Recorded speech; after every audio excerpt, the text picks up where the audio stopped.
Hey everyone, and welcome to another Sasquatch Theory podcast. On this episode, we have Holly from North Carolina, and she has had many Bigfoot encounters on her family's property.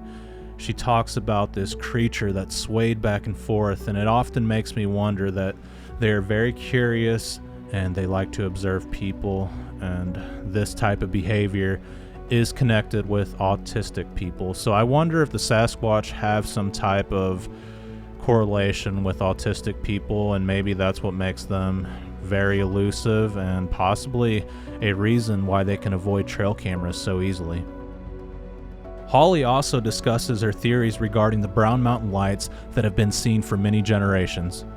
Have you ever encountered a Bigfoot creature? If so, please get in touch with me at sasquatchtheory@outlook.com. I really appreciate everyone's support and for you guys tuning in. With all that being said, let's dive into our next Bigfoot encounter from the state of North Carolina.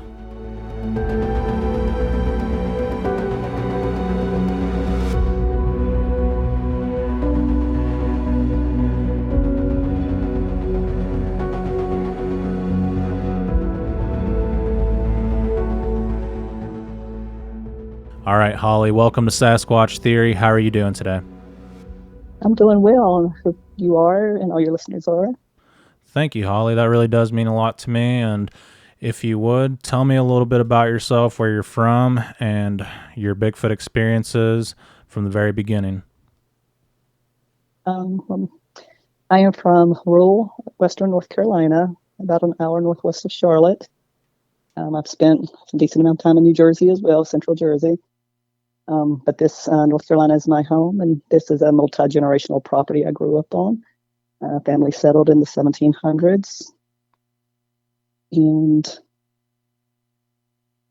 let's see, and I think I didn't realize I was having experiences until 2022. Okay. I appreciate you for sharing that with me. And it sounds like your family's been there for a long time. If you would, tell me about this first experience. What were you doing when that happened? So, right in my early 50s, I've grown up on this property multi-generationally, and but the summer of 2022, I would say it was late September, early, maybe late August, and I was out at my mailbox at about 10:30 at night, and I heard an incredibly loud, some kind of call. I've never heard anything like it before. And what was really interesting about it is that I felt it. I didn't just hear it. It literally kind of like vibrated through my body. And I immediately came back into the house, and I started looking up wildlife calls. And I have hiked, I have backpacked, I have spent so much time along the East Coast in the wilderness, a little bit out in the Southwest, and I have never heard anything remotely close to this. And I listened for literally several hours researching, and the Sierra sounds popped into my feed. So I listened to those, never had heard of them before. And I was like, bingo, this is it. It was the whoops. But that just gave me so much more to think about. And just like a week later, my oldest was sitting outside with her earbuds in, listening to music, turned up pretty loud. And she come running in the house and says she heard something and felt something over her music. I had not shared with her my experience because she's already kind of spooked of the property out here. And at that point, I really started digging. I had a conference upstate New York like a week later, so I started finding these podcasts and whatever I could find out about the Bigfoot or Sasquatch. And during that drive up and my drive back, I learned so much, from all different backgrounds. And one thing I did realize and pick up on is that what our elders here called wood boogers or yahoos was the equivalent for some of the researchers I listened to. So that's when things started clicking. Yeah, that is very interesting. What did the vocalization sound like? Could you compare it to anything else? You mentioned the Sierra sounds.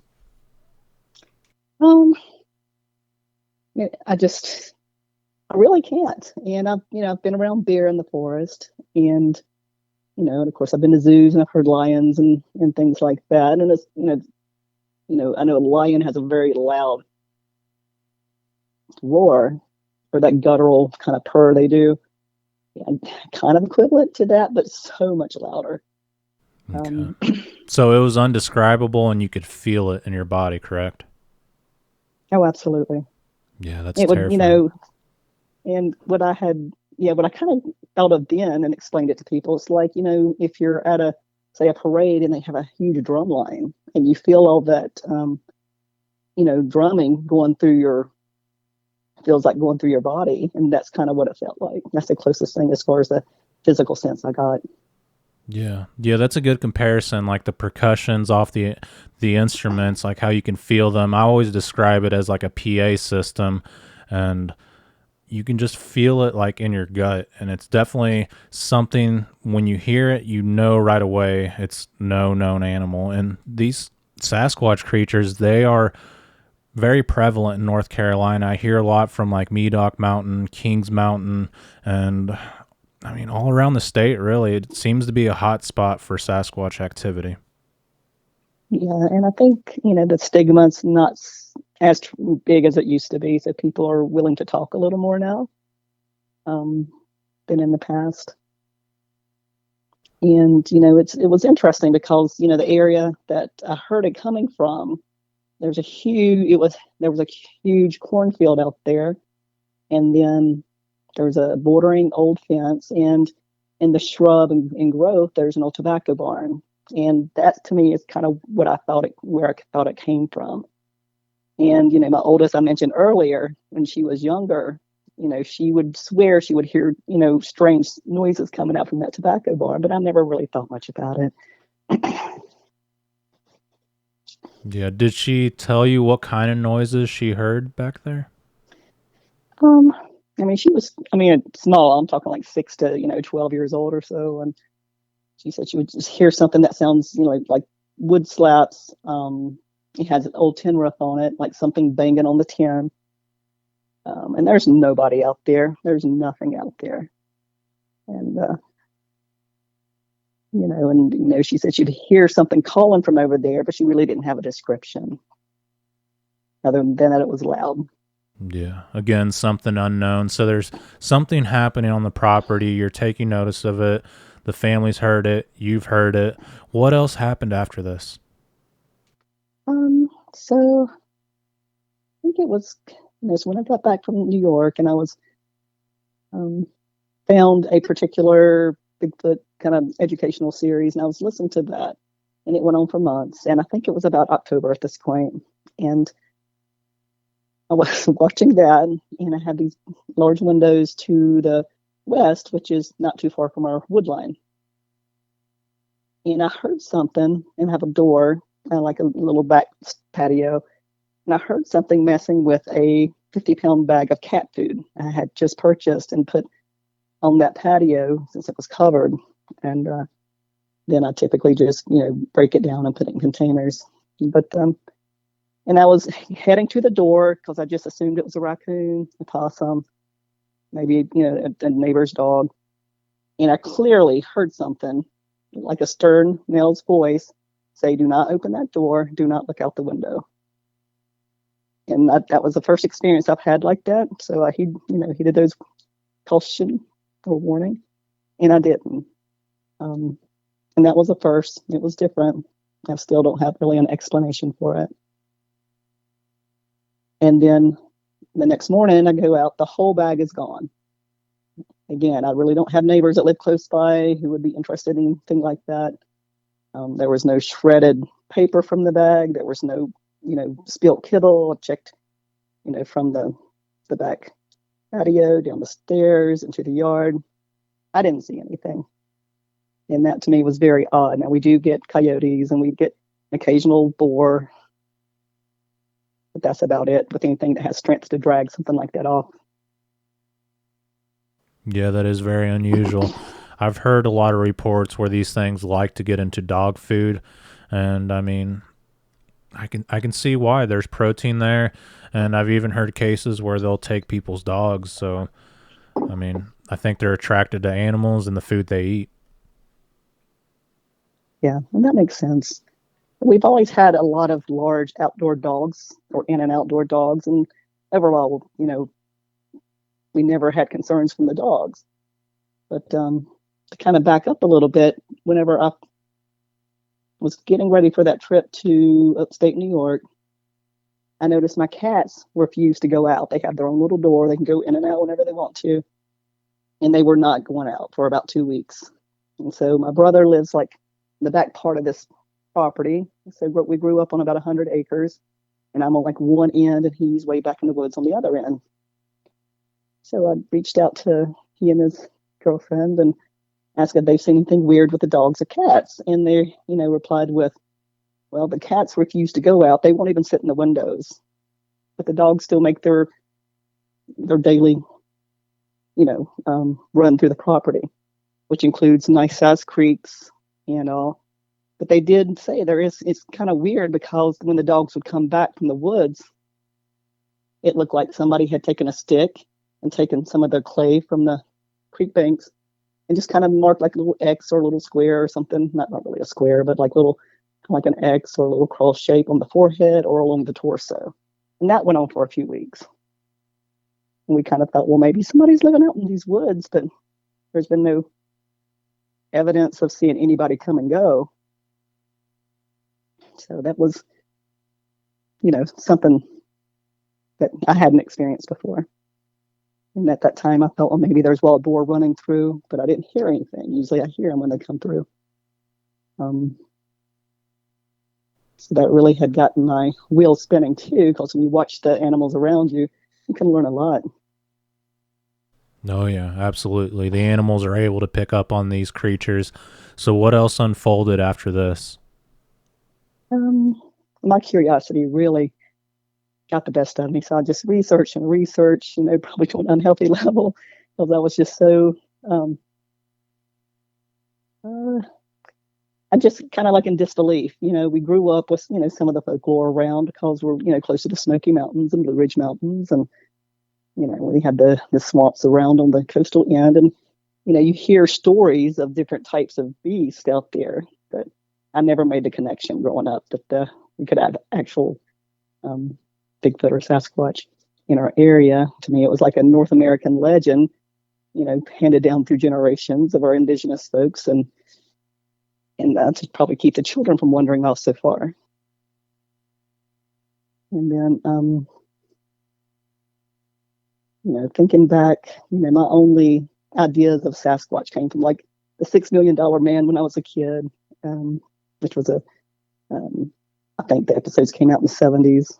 And then that Harry and the Hendersons movie, I think that was in the 80s. But,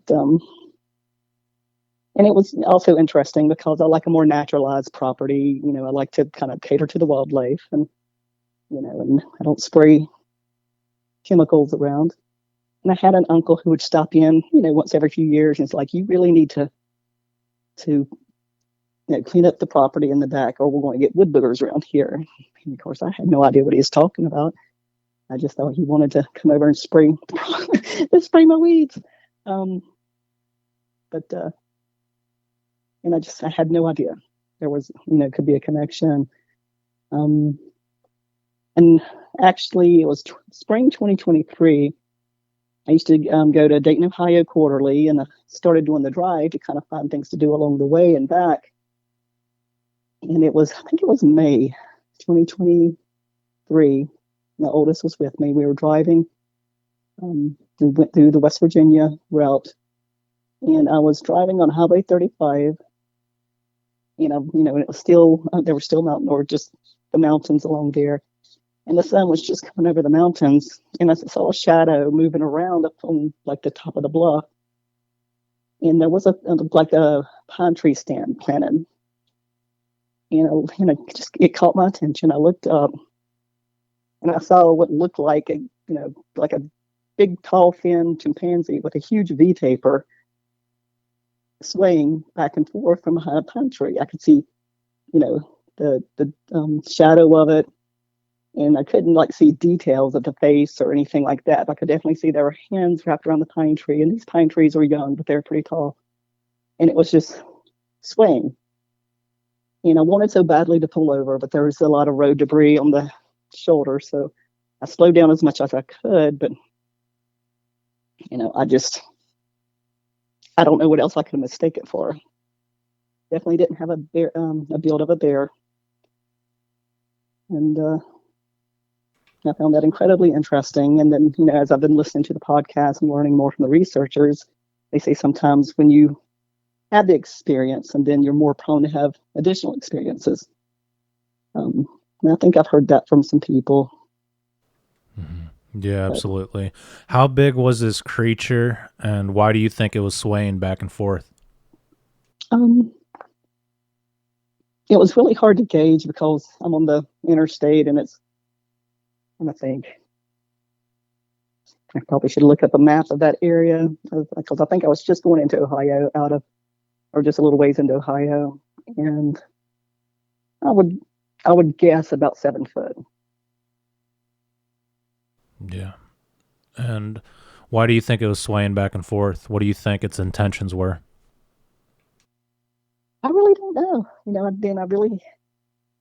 I don't understand the sway behavior. I haven't really, kind of detailed that or looked into it specifically. I don't know if it's a form of communication, if it was just maybe an adolescent just doing something, to do something. I don't have a good sense of what the sway was or what it means. Yeah, it could be like nervous behavior, and it was being territorial, or just trying to get a good look through the forest. And I guess, potentially if it was a younger one, maybe the family was on the other side of the interstate, and maybe somehow, it crossed the interstate at night, and now it's busy, with work traffic and all. Maybe, I don't know. I can theorize all kind of things, but I don't have a good gut sense of what it was or what it means. Yeah, absolutely. We can only theorize. Okay, so what happened after that encounter? Let's see. So once, I got back home, throughout that year from 22 to 23, I started thinking back on experiences on this property growing up. And, and when I disclosed my thoughts to my husband, my brother, of course, they started laughing at me. And, I was dead serious, because I've done the research, some research, and started piecing together the names that the settlers use for these entities in our general area. So when I started talking to my brother, his girlfriend did not work through the viral season in in the 20s. I don't think it was with 2020, 22, pretty much. And, and then she started clicking with ideas because she would notice things were rearranged, just odd things out in the woods. And I remember specifically, and it seems to be more activity on their side of the property because I think it's farther back off the road. And the neighboring families are all multi-generational. They've had this property since pretty much the 1700s.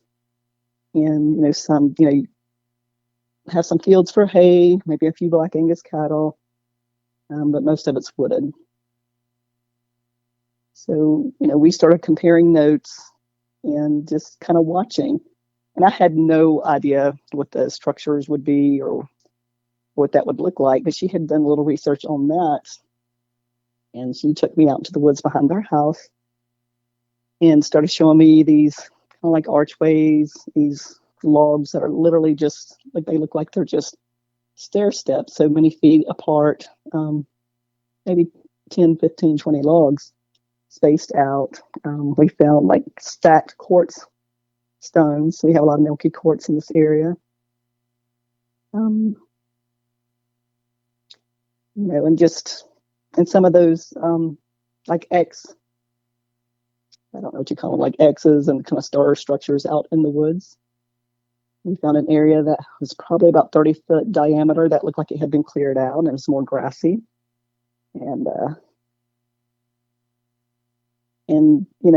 just hadn't noticed these things before, but I haven't spent a lot of time in the woods as an adult either.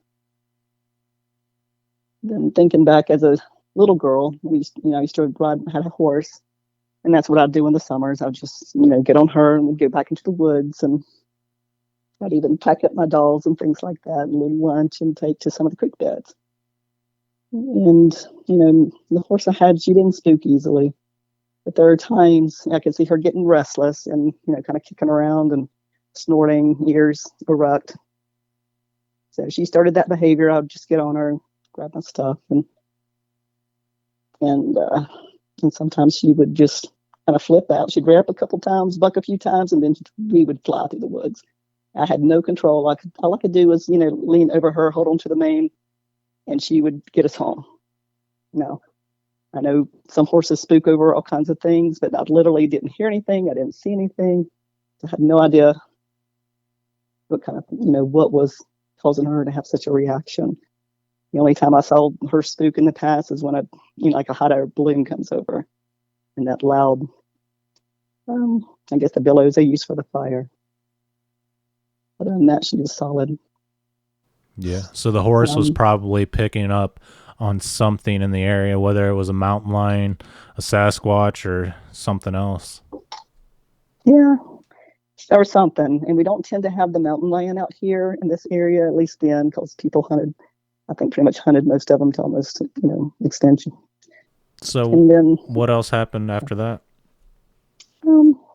I started thinking back probably 15 years ago or so. There's a spot in North Carolina.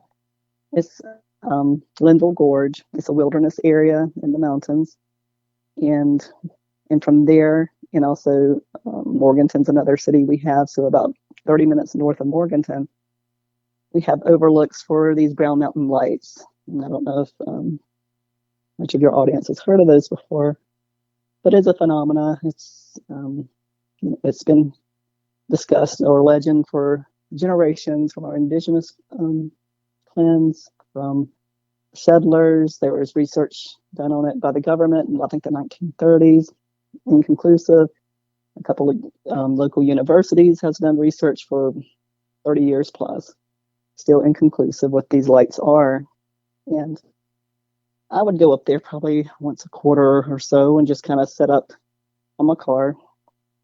And I went up, and it was cold, probably in November, late November. And I just set up on the hood of the car, warm like wool blankets and snacks and stuff. And I just kind of set up to watch. I'd seen them in the 90s, and then I didn't see anything in the 2000s until just a couple years ago. And that night it was cold. There was really, really dense fog. And so I really couldn't see much. There was nobody else stopping. Usually there's a lot of traffic in and out of there for sightseers and such. And I had been on the car probably about 40 minutes or so, 45. And it was just still, it was quiet, really peaceful. And then down the embankment where my car was parked, I was, I could tell, well, first there was this overwhelming stench that just came over. And I've smelled wet, I've been around wet bear before, like out in the forest. And it was kind of like that, but a lot worse. And it was just, it's, like something. And then I thought maybe there's a bear below me with a carcass, but that really didn't make sense because I'd been there. The air had been still. And it seems like if there was something below me guarding a carcass, it would let me know as soon as I got out of the car and set up.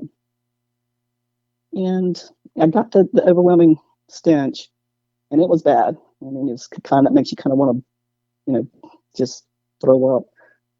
And then it was just like a low guttural growl, and it was a deep growl, just like, if you're at the zoo and you hear a lion, it was something like that. So, could have been a mountain lion. I don't know. But, when I started looking back, I was thinking, I've had different experiences over the years, and, now I just wonder if they could have been Sasquatch, because, I spent a lot of my time in the mountains in the higher elevations, camping and backpacking on weekends. But I've had most experience, I think, around our property here. So, and I discussed, these occurrences with my brother and potential for this, to be an actuality. And when I heard these beings referred to as yahoos, our father used to tell stories to us as kids about the yahoos back in the woods. Again, I just thought it was, something to keep us out of woods and get us home by dark. So we're not lingering out so long. But he was a teenager, and there used to, I think, be tobacco fields back in these woods. And there was also people who lived in these woods in these little cabins who helped in the fields. And he recalled being a teenager, and it's dusk, getting dark, and he was coming back from the tobacco farm, and which was behind a pretty large stand of woods.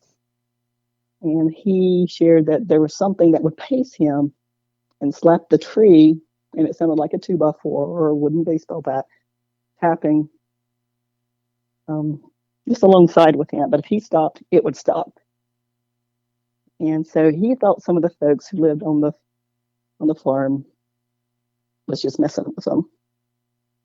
And this was probably in the late 1940s. And, and he was consistent with his story when he shared it across, the pages. And he said, he went back, and then all of a sudden he just got a gut sense. He needed to get out of there.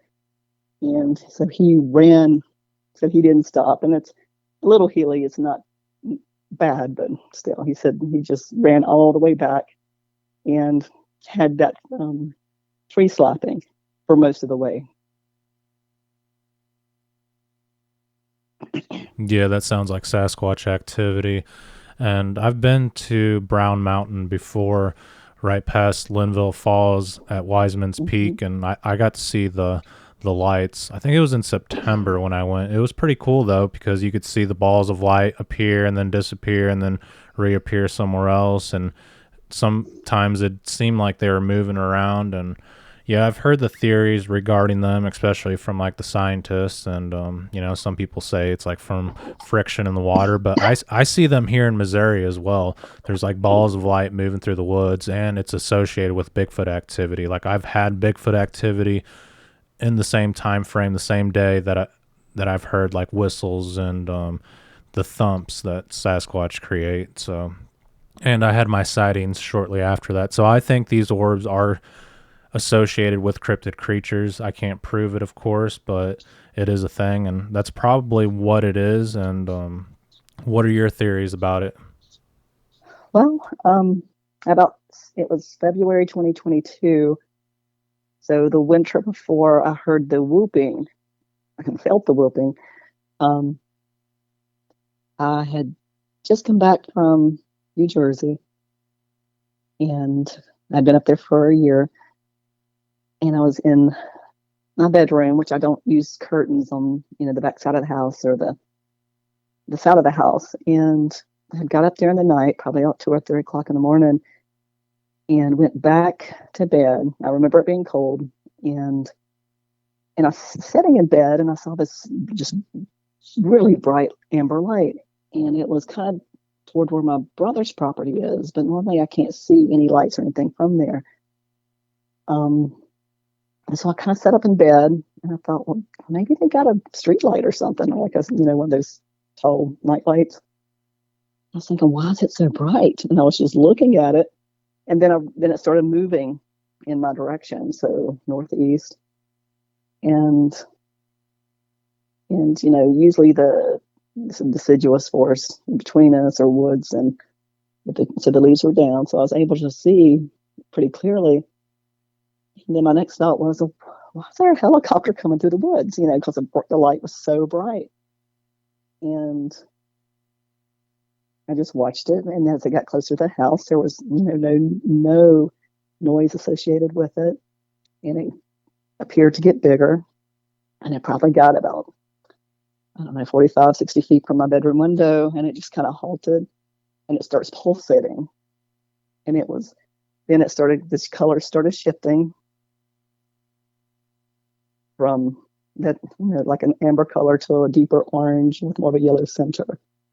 At this point, I just kind of, think, well, I need to try to get this on film. So I jumped up, got my phone off the dresser. But when I got to the window, it was gone. And that kind of opened me up to orbs. That was new for me. And started digging around. So I went down kind of the, I don't know, UFO path, or I really had no explanation for it because I'd never experienced anything like that before. And then I just kind of tucked it away as, just weird. I couldn't, I'm kind of guarded with, sharing this experience with many people. But then after that, it was that following summer, I heard the whoops. And then I think on some of the podcasts I listened to and the researchers, there was a connection with orbs and these beings. This is a lot to take in, over a year. I mean, I've been, inclined to be able to sense things and experience things since I was a kid, but I've never experienced, seeing something like that and traveling and hearing the whoops. And so it's been an interesting couple of years with the research and trying to figure out what's going on here. I did reach out to MUFON, as a friend said, well, you should report this to MUFON, which is Mutual UFO Network. I was not familiar with those folks either. And one of the local reps came out. I also reported something, the craft I saw in Daytona, and then something I saw when I was 17 out in the woodline here. And so he came out and he introduced this idea of portals. I had no idea what he was talking about. And I said, well, we've always had kind of some strange things go on, but, it was just, kind of tuck it away in the back of your mind. And strange. I was a child of the 70s and 80s, and people just didn't really talk about this stuff. And as I dug around, did more research, I reached out to my niece, who was my brother's oldest, in the back part of the property. And I asked her, did you ever experience any strange things back there? And she shared an experience when she was a teenager, probably about 16, and babysitting her younger siblings. So one was a baby, the other probably about 5, 6 years old. And she said they accidentally got locked out of the house one night, and there were no outdoor lights on, but she could see something. Now, from our brother's house, it's kind of up on a knoll, and then the yard kind of tapers down into a nice wide creek in woodline. And she said there was something, she said she felt it. Then she looked over toward the creek, over the woodline by the creek, and she saw 2 yellow orbs, and they were closed. They were sitting. To her, it looked like eyes. And she felt so uncomfortable, and even to the point where, I keep, a digital code on my door, so if they want to come over anytime they can. And her, the parents were gone, and back there's really no cell phone service then. You have to come out to the road to get cell phone service, and she wasn't going to go across that driveway to come up to my house or go to the road. So she sent the 5-year-old to the back of the house. They figured out a window that was open, and she got through there, then let them back in. But that was something she hasn't, has not forgotten, and she knows there was something there. It was just whatever it was quiet. It had to have been pretty tall, if those were eyes versus orbs. So again, probably about 8 foot or so. And so she left the country and is living in Manhattan. With not much desire to come back, I don't think. Yeah, I don't blame her. Did she say if the eyes were self-illuminated? Oh, absolutely. There were no light sources around the house. Yeah. Okay. And then this summer, I do a lot of meditation, and I like to do them out back, and when the weather's nice in the backyard, and I cut off all lights. I don't keep backlights on or anything like that. And you do a little campfire to keep the mosquitoes away. and I'd come back in for meditation, but that's kind of what it is. I kind of get way out there, and then once I start coming back to, I felt something. It felt like something watching me, and I sat up and I looked again back toward the wood line, and we have a large shed, like a big 4-bay shed that's beside the wood line and right probably about 40 feet from where I was sitting. And I see 2 yellow golden orbs kind of set like eyes inside the shed, right by the bay beside the wood line. And I just watched it.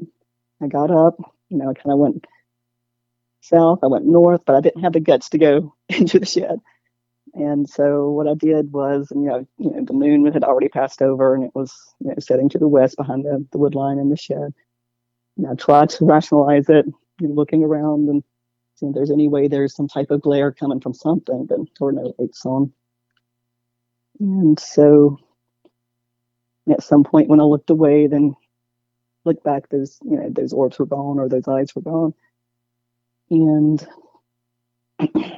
I tried to reenact that the next 3 nights, the same time frame, no lighting. I didn't see anything. I checked out there just to see if there's anything with reflectors on it. There's nothing out there. And that was really odd. Last winter, I was messing around, went back into the woods, kind of messing around, and I found a large Italian clay planter I had gotten maybe a year or 2 before. And I had looked for it for like the whole prior year and couldn't find it. And I found it out in the woods, and I thought, that is so strange because it's heavy. And who would have carried it out here? Nobody I know. And then I continued to think back through the years, and probably about maybe 15 years ago again, or around that time frame, I was at this house a lot alone as my kids were teenagers, going around, doing their things. And it was usually fall or winter. And I remember clearly I'd be sitting like in the living room watching something on TV or reading, and I'd hear like a large slap on the house. Most of the house is brick, but over by the garage area, it's like siding, and it sounded just like a wooden baseball bat. And I would jump, and then I would wait to hear it, and maybe I'd get a second one, or typically it was just a single. And so I just kind of wrote it off as weird. Maybe the house is settling, but it was loud. I didn't go explore. I didn't go to try to figure out what it was. And it's dark out here. I don't do a lot of outdoor lights at all. I may have a couple solar lights that come on if something is moving around now, but I didn't then. And when I started learning about these behaviors, that seems to be a pretty typical one. And then I started thinking even farther back, and with horses, and it's my job as a teenager to feed the horses. And so I would feed them. My dad would come in and was like, "How much are you feeding them?" Because we're running through horse feed so fast. I was like, "I'm doing whatever you guys told me what to do." So then I thought about that. And another incident where when I was little, I was probably about 5 or 6, outside with my brother and sister at night, and we clearly heard something running through the woods, and it was heavy-footed. It sounded like more than one, and the horses just went nuts. They were rearing up, kicking, circling, snorting. We didn't have anything for that. I just thought that's weird, and never really gave it much attention. Yeah, that is very interesting. So it sounds like there's been a lot of activity on the property. Is there a lot of forest around this property? Growing up, definitely. It was either hayfields, hog farm, dairy farm, not specifically on this property, but, joining us. And we had, large, like 2-acre garden, horses. We had Black Angus cattle, and then probably about 75% of the rest of the land was forested. And then lots of other families with their farm operations, which is, a little bit, of hay fields and cornfields and now soy fields. Usually folks had black Angus cattle. But there's always been a nice dense forest, adjoining properties, between the properties. And, I've kind of looked back at who has cattle now, because it was last summer that my brother's girlfriend called me and says, "Come back here, I want to show you something." So I go back there after work and I see, this doe laying there, and she doesn't look like she's been deceased long. But what I noticed was it looked like the vaginal area had been opened up and scooped out from the vaginal area. And I found that strange, but I didn't have my cell phone to take a picture or anything like that. So, the next day I stopped and I had a full charge, and we went back out there and it was gone. And then the same thing happened. There was a black Angus heifer that she discovered in the woods not far behind her house. And the next farm that has black Angus is probably about, I don't know, a quarter mile, half a mile away. But nobody, stopped it and asked if anybody had seen one of their cows. So I don't know. It was the same situation. And then the next day, the cow was gone. And, that was, both animals pretty good size, full grown. Yeah, that's terrifying. I've heard the same reports here in Missouri with cattle, deer, hogs. People put them out on the property, and then they go back, and the next day, the entire carcass is gone. Like something just picked it up and took off with it. Yeah, and clean. Nothing left behind. Yeah, that was strange, and that was a bit unsettling for me. But it's growing up as kids. Then coming back and raising my family partially here. My brother has 3 children, and we really haven't experienced anything that would call threatening toward us. It was just odd occurrences. And, but it makes me a little nervous now because I have a 2-year-old grandbaby, and of course we're outside. I'm right on top of her. But after hearing the calls and thinking back to what we saw once we got out in the woods and started looking around, it is a little nerve-wracking. Yeah, without but I feel a like doubt. whatever's here has been here generationally, or it passes through generationally. Yeah, I would agree. Okay, so what unfolded after that? Personally for me, it's just been strange things. Like, oh gosh, January 1st, not this year, but last year. Well, the prior year. My husband and I had gone to hot springs up in the western North Carolina mountains for a weekend. We come back and literally, had one of those little greenhouse, quick tent greenhouses. Probably, I think it was like 10 foot wide, about 40 foot long, so pretty good size. And a couple grills out back, and some plant ornaments and things like that. Literally looked like a tornado had touched down in the backyard. So I called my brother. I said, "Did we get bad winds or twisters or something come through, like small twisters?" And he's like, "No, the weather's been fine. I've been here all weekend." And I found that really strange because the greenhouse itself looked like somebody just picked it up, rolled it up into a ball, and threw it into a pool in the back. And the grills turned over, patio tables turned over. Strange. It's strange. And kind of since then, this summer, I have 2 maple trees in the front yard, and they're older. 2, I don't know, decent sized limbs, maybe 12, 14 feet. When I come out, there was 2 limbs just kind of sticking out of the ground, one under each tree. And I looked at one, and it hadn't even snapped off. It was kind of twisted, and from the maple tree, and the other part of the limb was in the ground with twigs and other limbs and things around it. And the other was just like a large limb that looked like it just staked in the ground. I have some outdoor little solar lights. I came back to Florida in November, came back, and in my little solar light, one of them had just been disassembled. One was laying in a bird bath I have. The other, that was the glass part. The steak was kind of sitting up on a swing next to it. Yeah, I have no explanation for these kind of things. And also like a large bulb I have, like a nightlight bulb, solar light, something, and I've just used it as as a kind of like a planting ornament, and it's at least 15, 17 foot in diameter. And I came back from being out of town, and something has thrown that into the pool. And it's just like, there's nobody out here who, does this kind of stuff. There's, older folks, but nobody really goes on your properties. So I've just been scratching my head, kind of since, and I have to wonder, is this some type of juvenile behavior?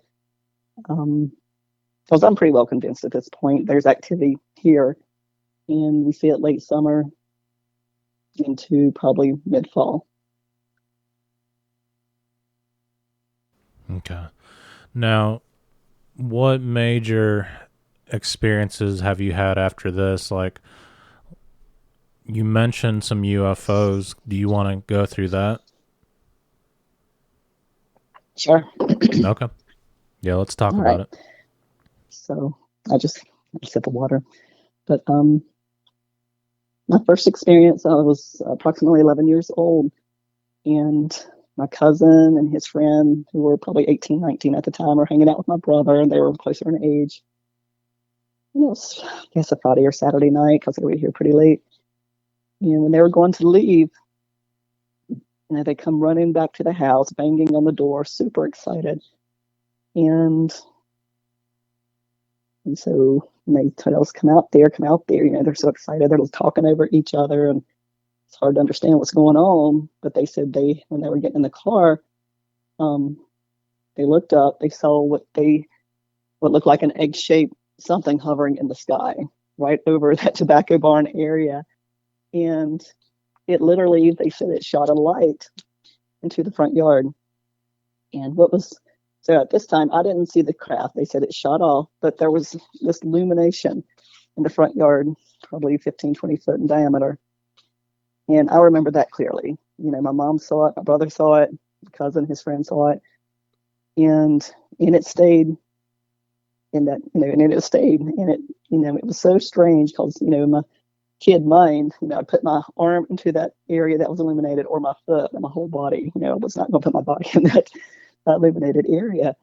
And I remember so clearly, I put my hand in there or my foot in there, the whole illumination would disappear. And then when I came back out, then it would slowly fill back in.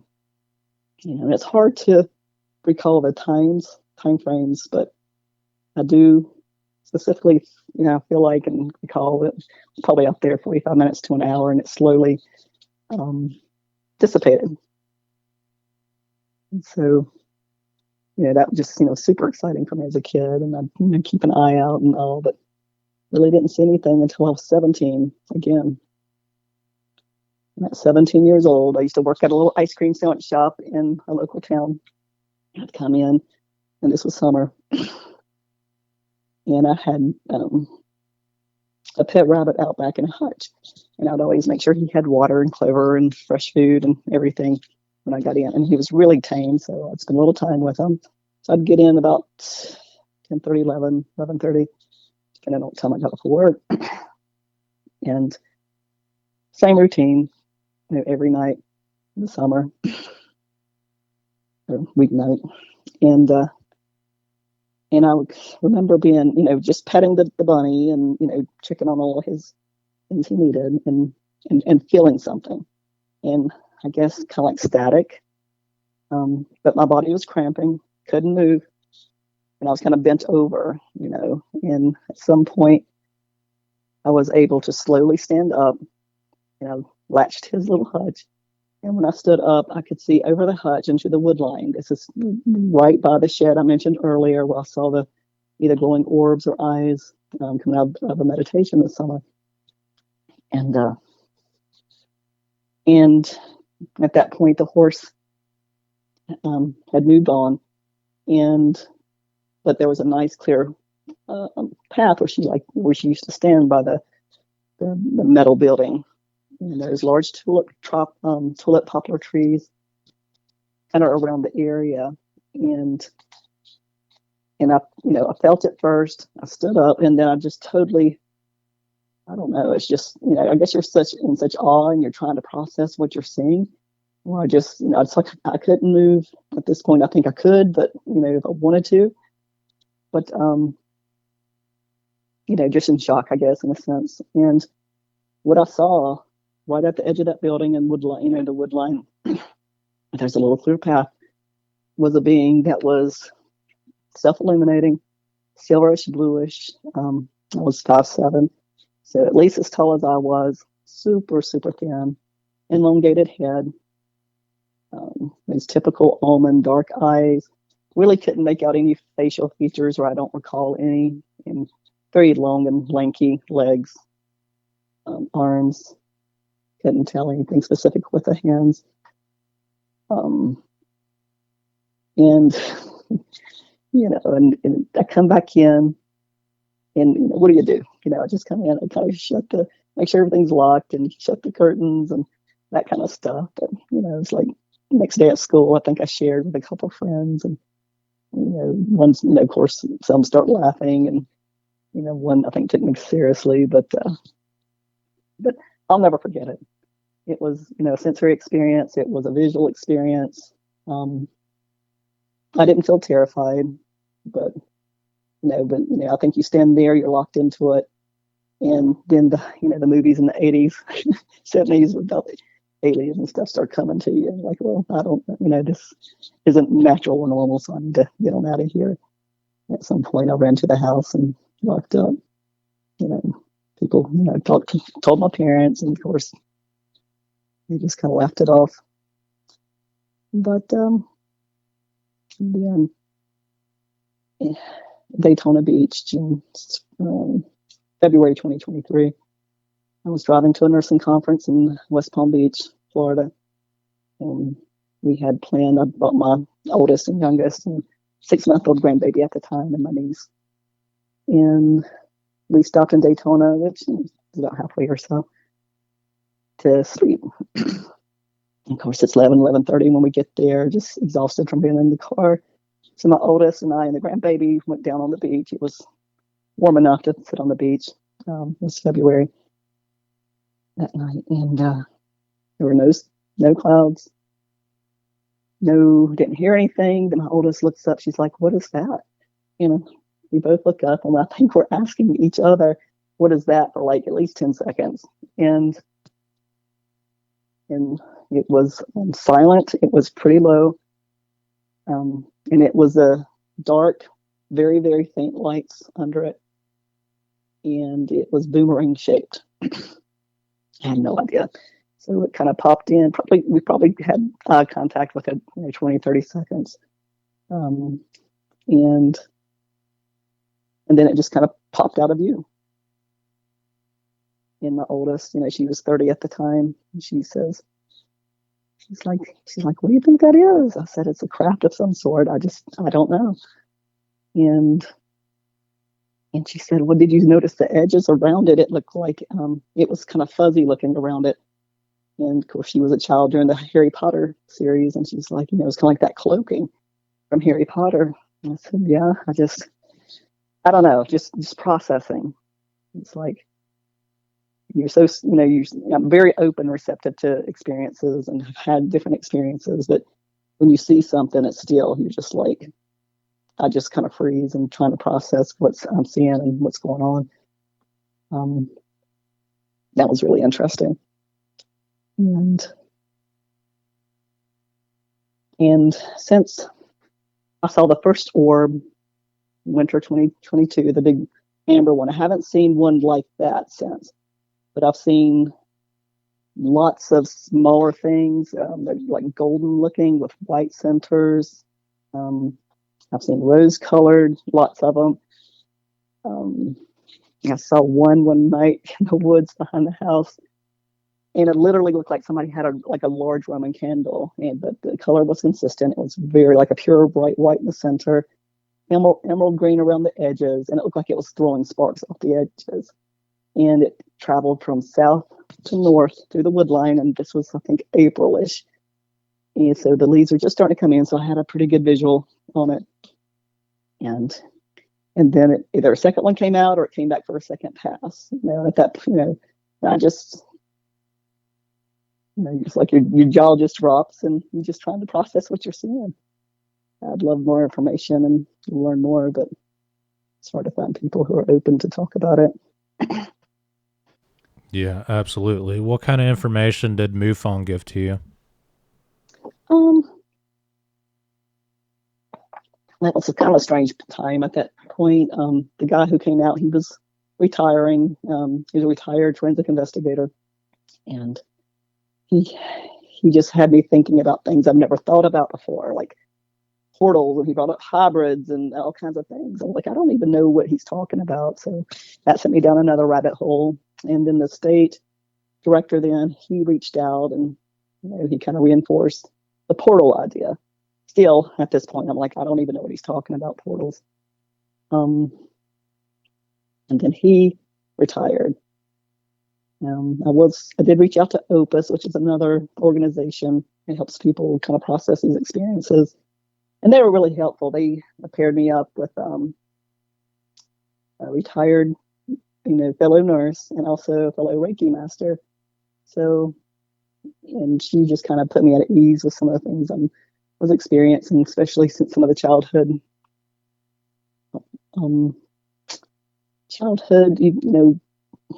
experiences.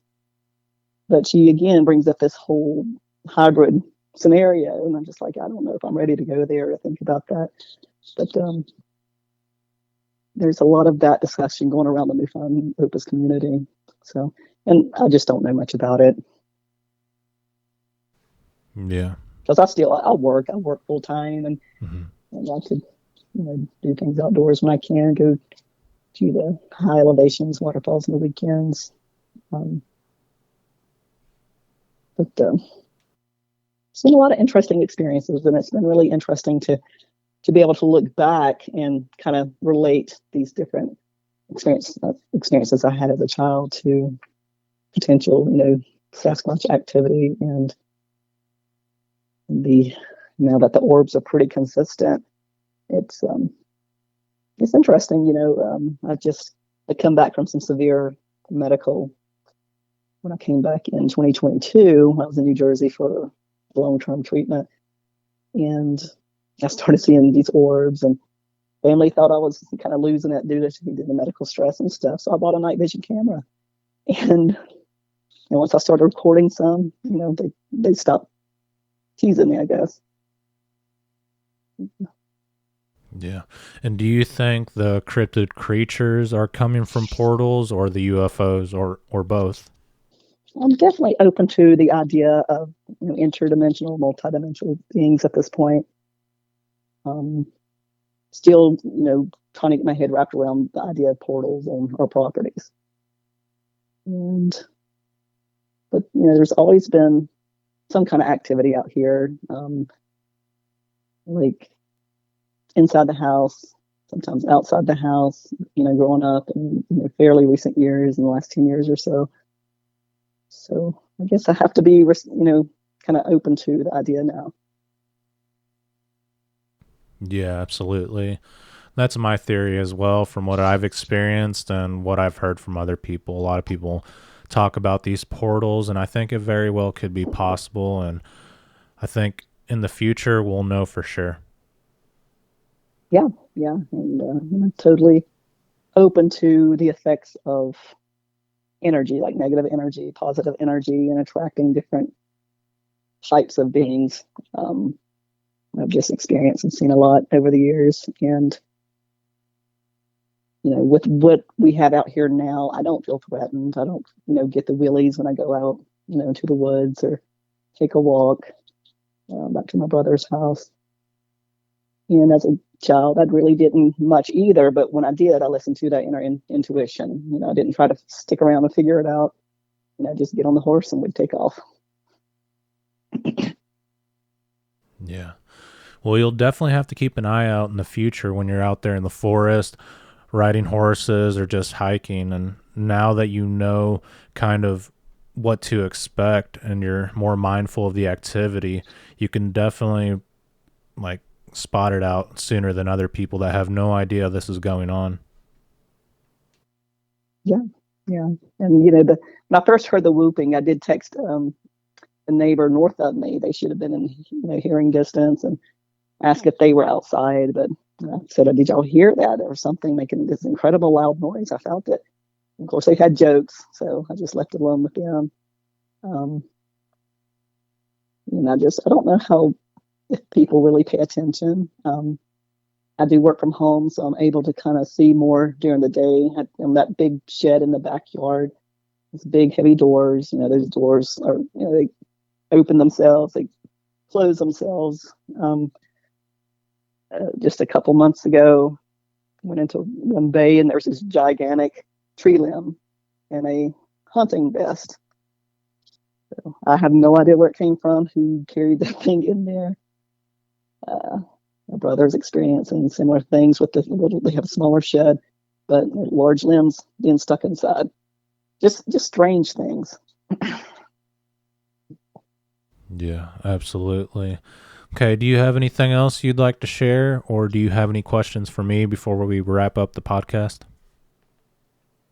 I don't have anything else to share at this time, and I'm just curious, to keep learning and hearing other people's experiences, especially around the North Carolina area, South Carolina, Georgia. Yeah, absolutely. And I seem to get a lot of reports from that area, so you'll have to tune in to the channel, and I have a few coming up, so you'll have something to look forward to. Sounds good. Looking forward. Okay. Well, Holly, you did an excellent job, and I really appreciate your time and your willingness to talk with me about these experiences. And if you ever run into anything else in the future, certainly feel free to reach back out to me. Sounds good. I will. Okay. You take care. Yep. All right. You take care, and it was a pleasure speaking with you today. You too. Thank you. Thank you so much. Bye-bye.